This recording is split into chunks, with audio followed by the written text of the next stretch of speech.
Welcome to DisplayBly.com. Today we are going to introduce an assembly process of retaining wall LED backlight and LCD screen.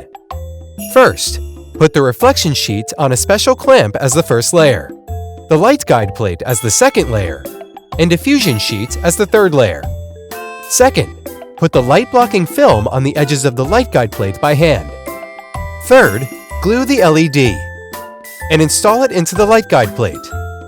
Fourth, remove the protection film from the bottom of the LCD screen and the protection film from the top of the LED backlight, and press the LCD screen into the walls of the LED backlight by hand.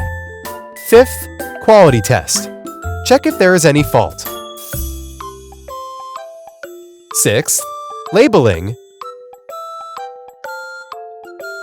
and packing.